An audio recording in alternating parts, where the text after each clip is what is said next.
शांति।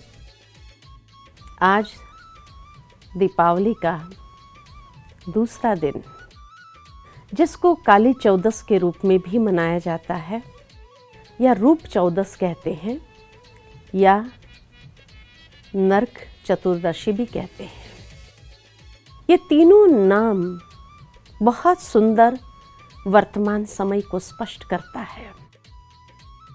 नरक चतुर्दशी जब कहते हैं तो भावार्थ ये है कि पौराणिक कथा के हिसाब से सारे देवी देवताओं को नरकासुर ने बंदी बना करके नरक में धकेल दिया था, बंदी बना दिया था, जहां से परमात्मा ने उनको मुक्त कराया। और श्रीमद् भगवद गीता के हिसाब से अगर देखा जाए तो यही कहा गया है कि काम, क्रोध और लोभ ये नरक के द्वार है।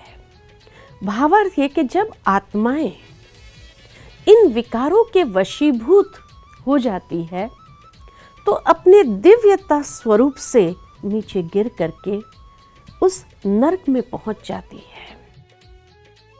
यही नरकासुर, असुर एक प्रतीकात्मक है। और जब परमात्मा इस संसार पर आते हैं तो आत्माओं की ज्ञान की ज्योति, ज्ञान का दीपक प्रज्वलित करके उस विकारों के ऊपर, जो नरक के द्वार से नरक में पहुंच गए थे, उनके ऊपर विजय प्राप्त करा करके उन्हें उस नरक से मुक्त कराया। इसीलिए उसको नरक चतुर्दशी भी कहते हैं। कई बार कई लोग उसको छोटी दिवाली भी कहते हैं, क्योंकि परमात्मा ने आत्मिक ज्योत जलाई तो धीरे से वो दीपक जलने लगता है। ज्ञान रूपी वृत्त उसमें डालते जाते हैं। साथ ही साथ जैसे मैंने कहा कि इसी को काली चौदस भी कहते हैं कि जब चारों ओर काली मां छाई हुई है, अर्थात अज्ञानता का अंधकार फैला हुआ है, एक लकीर मात्र आत्मा में ज्योत जलती हुई दिखाई देती है।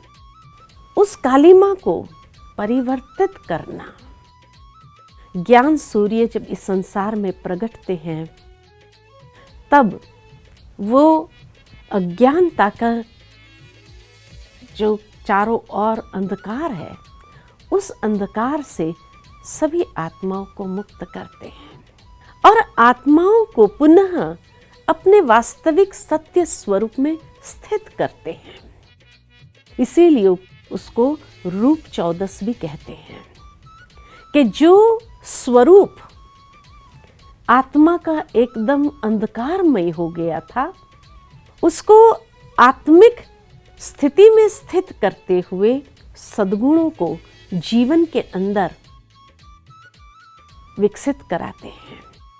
आत्मा के 7 गुण विशेष जब आत्मिक स्वरूप में स्थित होते हैं तो वो 7 गुणों से आत्मा भरपूर होने लगती है और तब आत्मा का स्वरूप निखरने लगता है। इतना सुंदर निखार आ जाता है कि जो जीवन के अंदर उसका प्रत्यक्ष स्वरूप दिखाई देने लगता है और जीवन सकारात्मक ऊर्जा से भर जाता है।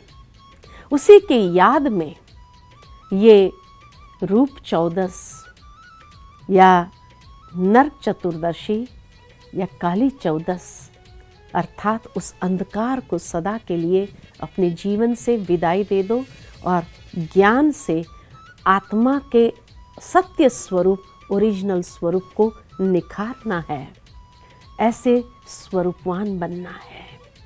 तो आज आप सबको ऐसे रूप चौदस की बहुत बहुत मुबारक हो, मुबारक हो, मुबारक हो। ओम शांति।